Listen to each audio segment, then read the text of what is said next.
The recent Spider-Man No Way Home hype has made me look back at what I think is the best Spider-Man movie of all time.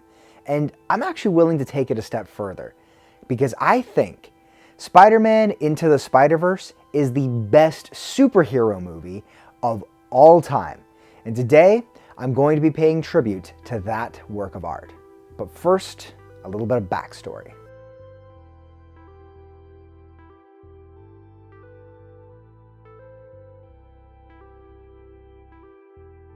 As a kid, I loved superheroes. I loved the TV shows like Spider-Man from the 90s, Batman, X-Men, the video games, and in the early 2000s, we had Hollywood dip their toes into the water with superhero movies more heavily than they had ever before. And so my whole childhood, I wanted to read comic books so I could understand more about the characters I saw on TV, the big screen, or video games. But we never really had any comic book stores where I used to live, and as a kid, honestly, the world of comics is just so overwhelming, I wouldn't even know where to start. I had to settle for Marvel and DC Wiki to learn about my favorite heroes. Fast forward to 2013, and my friend gave me the first issue of Ultimate Comics Spider-Man Miles Morales, and I was hooked on Miles' story. It was the perfect introduction into the world of comics. Miles Morales was created at a time where Marvel was trying to reflect the diversity of our world by adding new superheroes, or in some cases passing the baton of popular mantles onto new and familiar characters from marginalized groups. Falcon became Captain America, Jane Foster became Thor, and they introduced Kamala Khan as Miss Marvel. Miles took over being Spider-Man when Peter Parker of the Ultimate Universe was killed. Now, from a fan perspective, when you kill off one of the biggest pop culture icons, even if it's not the one everybody loves, and replace him with another Spider-Man, it pissed a lot of people off. Not to mention the racial discrimination the character would face for being half black and half Puerto Rican.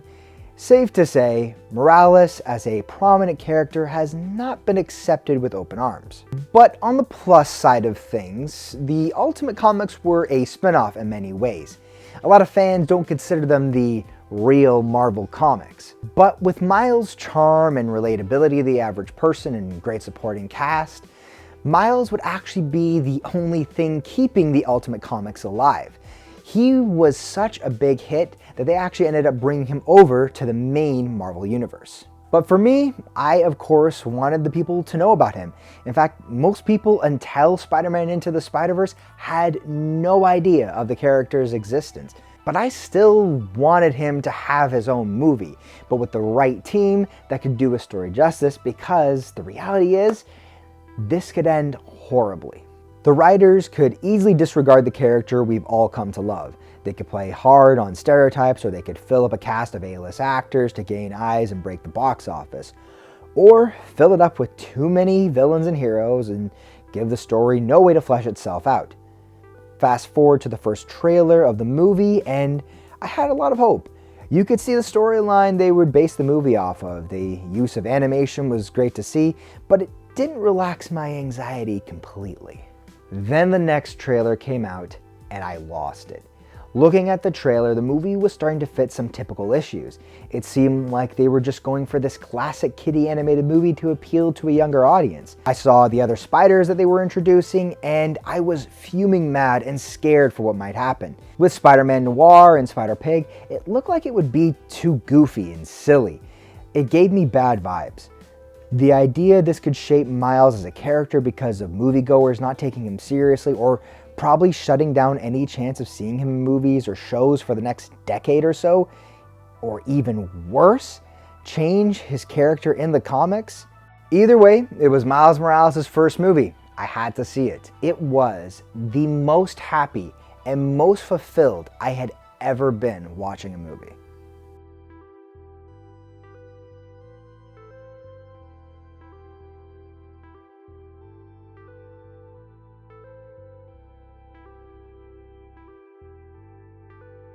I wanted to talk about more of the technical details of this movie, so let's get into how the movie looks. The animation in Spider-Man Into the Spider-Verse is so unique and fits so perfectly. This movie's animation is a game changer. You probably notice a sort of stuttered look to the way everything moves when watching. That's because animator Joshua Beveridge is animating on twos, meaning characters are on screen for 2 frames. They still mix in ones like most animated movies for variety. The twos are usually used in more high-stakes scenes. The ones are used to make the scene look smoother. This is usually when things are starting to look up for Miles.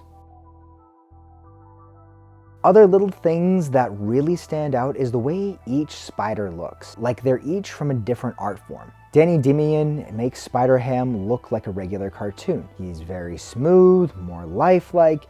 In fact, every spider outside of the main 3 has different animation styles. Maybe the best example is Penny Parker, whose looks resemble a manga comic book character and movements resemble an anime character. Into the Spider-Verse immerses you in a world just as if you were reading a comic book.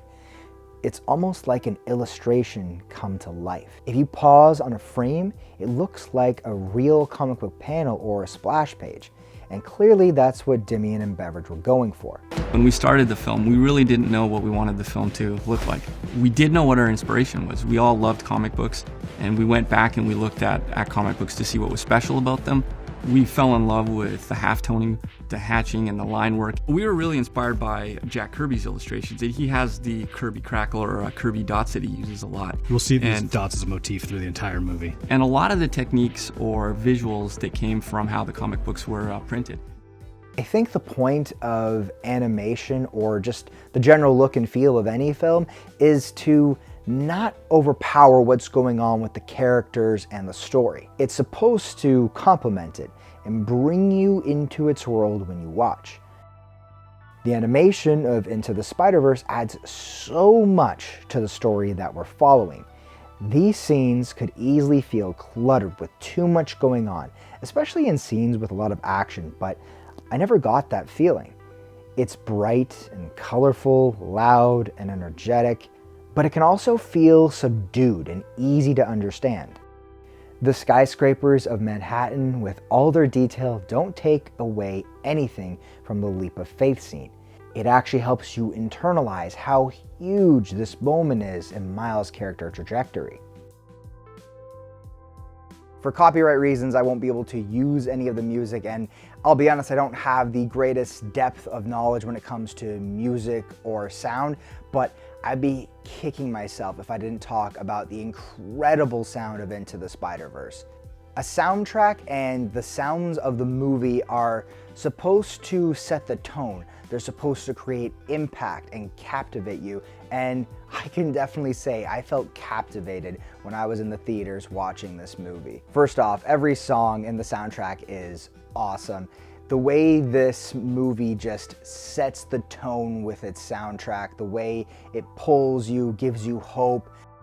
I think one of the greatest things was when I was in the theater watching the chase scenes of Prowler and Miles was honestly how scared and the adrenaline that kept pumping with those scenes. And a lot of that really has to do with the music just pulling you in. They did a great job with not just the groundbreaking visuals, but the incredibly mesmerizing sounds.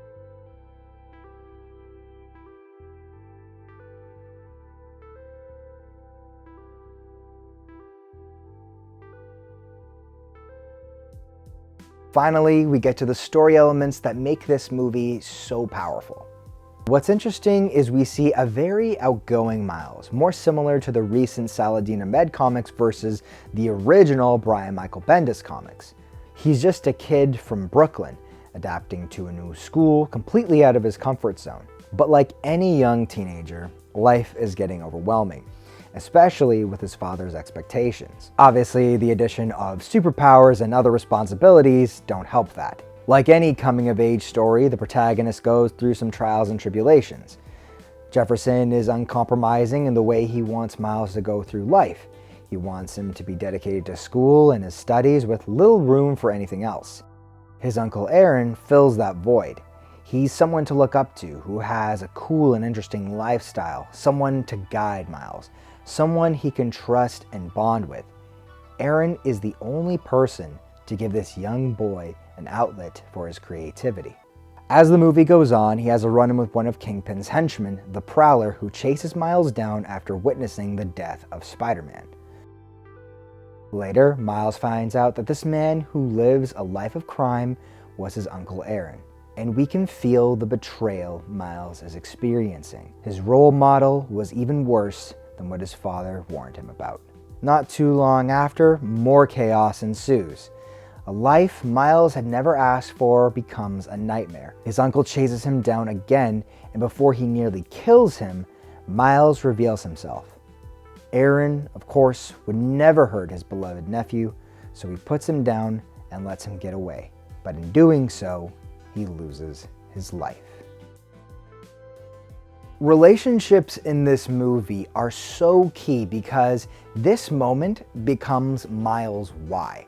For greater context, let's contrast these with the comics. Miles becomes a superhero before he has that why moment.